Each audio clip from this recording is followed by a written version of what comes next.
Yeah, now both of you do projects out of the mainstream, so I wondered, Jack, if you tell us a little bit about your recital project with Professor Brian Foster. Well, I've been involved for about 5 years in a project linking music and science, music and physics actually, and using sort of the avenue of Einstein and his love of music as a kind of vehicle to sort of purvey popular science and tell people what's going on in the world of physics. And yeah, we've been doing it for a long time. We had generous funding from the Funding Science and Technology Facilities Council, and so what we do is the latest lecture is about CERN in Geneva.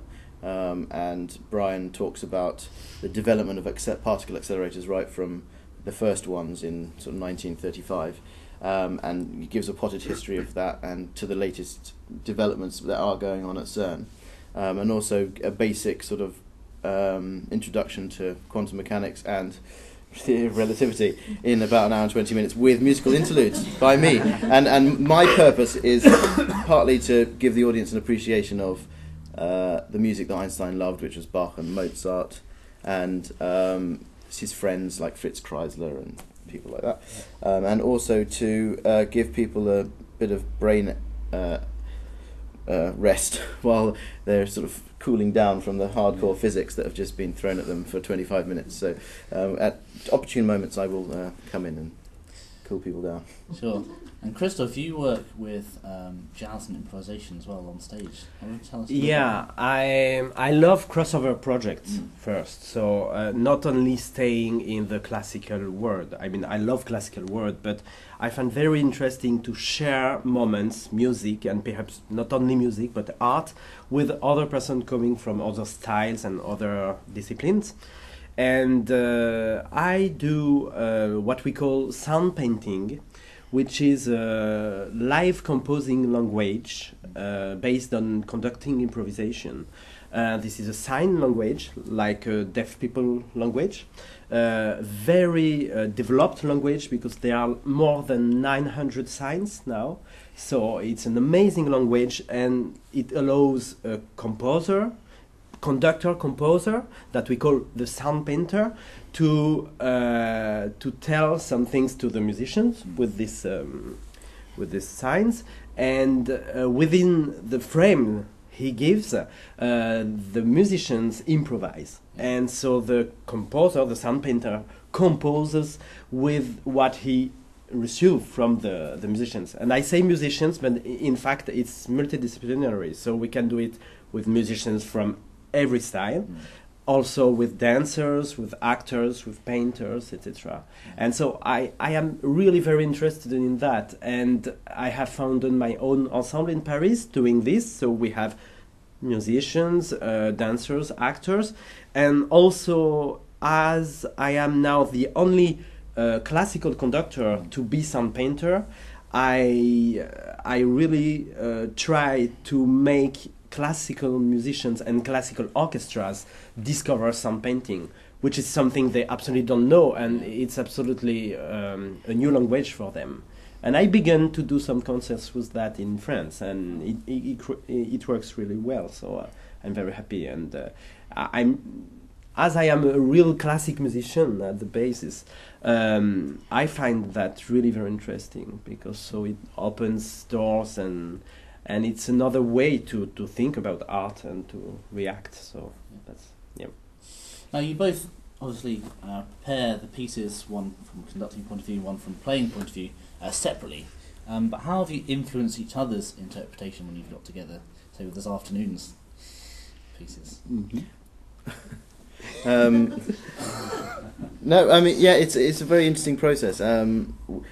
We had actually, I think, our most interesting discussion about the music was in the Sibelius concerto that we performed the previous nights, and it was very much to do with the balance of not the balance in terms of dynamic, but the balance in terms of how the feeling of the movement, the way the tutti sections when the violin rests and the solo sections feel in the weight, in a way. And I always feel, whenever I hear Sibelius concerto or play it, I always feel that when the orchestral tuttis come in, that their kind of music slumps a bit.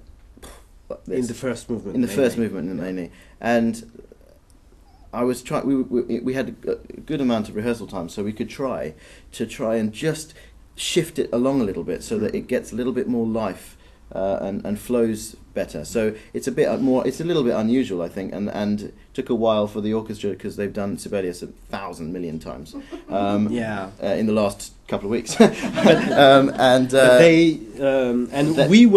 agreed about that. We were before talking together about that. We absolutely had the idea already, so that was interesting.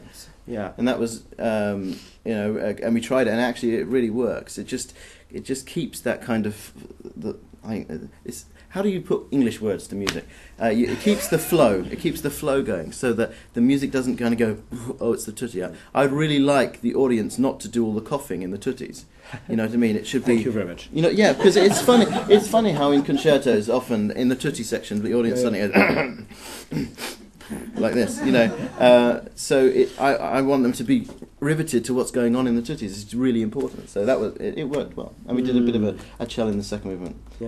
But it's just a kind of and so most of it doesn't need saying, does it? Need what? Saying. You don't need to. We don't need that's to speak. it. This is exactly what I wanted to say. I mean, during the rehearsal, the first playing is a little bit like that. I mean, for me, for you, for the orchestra, we just discover each other, and then, as we have amazing musicians in the orchestra, also everybody understands everything, and the second read through is really better, and we don't need to speak so much. And often the funny thing is, if you're lucky to get rehearsals on consecutive days, so you do a rehearsal the day before, sometimes you even get 2 days before. As a soloist, you were here a few days before, a couple of days, 3 days, before me, before I turned up. And sometimes the thing is you work on it, and then sleeping on it makes a big difference as well. So you do a bit of work, and then go away and sleep on it, and then the next day it just sort of ferments in your brain, and then come back and it suddenly all makes sense. So it's a very important thing to learn when you're learning to play and practicing and stuff, is to know when to let go of things and just let it sit away and move on. Because you often, when you're working with students and they're hammering away at one phrase over and over again, and it's not getting better because they just need to let go and move on and forget about it for a bit. So, subconscious. It's a very good friend. Sorts itself out. Yeah. Great. So this is the chance for you, the audience, to ask our two guests any questions you have. Just a general question. I mean, it's said that English music doesn't travel particularly well, particularly as opposed to France. Is this correct? It's a bit googly, I'm sorry. Yes, it is correct. It doesn't travel, and it's very, very sad. Isn't it? Yes. You'll hear Elgar symphonies played quite often in the UK, but practically never in Germany or France. And there is a certain amount of snobbery in those countries, I think, about British music. Yeah, but but I can this anyway, be downloaded in France and Germany? Yes. I retract my statement. Well, anyway, it's a pity because, for example, Britain music is such. I love it. I mean, it's but it's kind of for not everything. But I come back to Franck Symphony. The Symphony of Franck is really much more played in UK than in France, because of what I said about the Wagnerian side of it. The day it was created, the premiere of the symphony, the critics and the audience just rejected this music. It's amazing music, but it's too much German, they say, and they feel, and so. Yeah, so I think there's a certain British music. When you tend to play it or hear it, you tend to think, "Oh, that sounds just like Debussy," or "That's a bit of Shostakovich," or it couldn't be if it predates. But anyway, you know what I mean. There's hint. Britain as a country, I think we do look abroad for our admiring glances at other countries, and we kind of take those things with our food. We do it with our sort of, every culture is sort of a big merging of lots of different cultures. And so I think that possibly people from abroad maybe don't appreciate that side of it and think it's kind of copies or something, but it's just what it is to be British, I think. But I mean, I try my best. Certainly, there are some great British violin sonatas, which just they don't get played here very often, but they're never heard abroad at all. And I really enjoy. I mean, I went on a tour of New Zealand, and we went and played Herbert Howell's violin sonata out there, and that was, I think, in every concert, everyone's favourite piece. And that was such a great feeling, because they just never thought that Herbert Howell could write a great violin sonata. So I think it's our job actually to try and break those barriers Have you down. recorded this? The Howells? Yeah. I haven't, but I would really like to. Yeah. It's on the list. There is a list. So we at some point that will be put down. I learned it for the BBC. I mean, the BBC actually has got me to learn so much music that I would never have I didn't know existed. They just send you a pile of violin sonatas that thick, and you've got to fish through them. And Frank Bridge violin sonata, Herbert Howell's, what's her name? Rebecca Clark wrote a lovely violin piece called Midsummer Moon. I did it for the Beeb, and they'll be in my repertoire forever. It's just fantastic music. Okay, our final question is, well, have either of you got any tips for aspiring young musicians? Well, give up.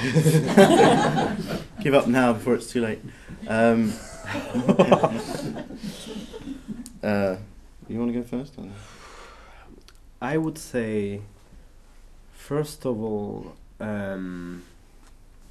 be yourself, and also try to open your mind as possible.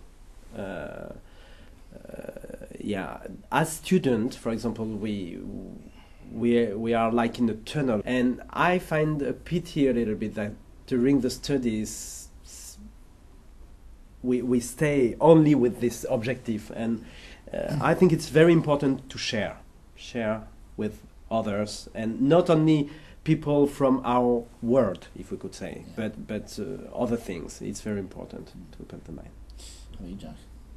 Well, I would probably say the same thing about be yourself. I mean, I think that it's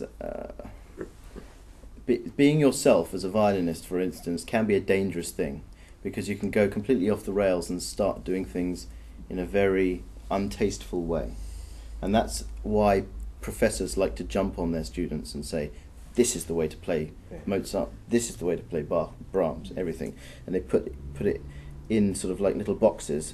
But the point is that you get those little boxes, and then you've got to find a way of tastefully jumping out of the box and doing what you want. And it's a very, very fine line between doing something yourself and ruining the music. So it's very difficult. But I think that it's there's this thing about sort of being very tasteful and really listening to the way you are playing. I think of course it goes without saying you've got to do lots and lots and lots of practice. But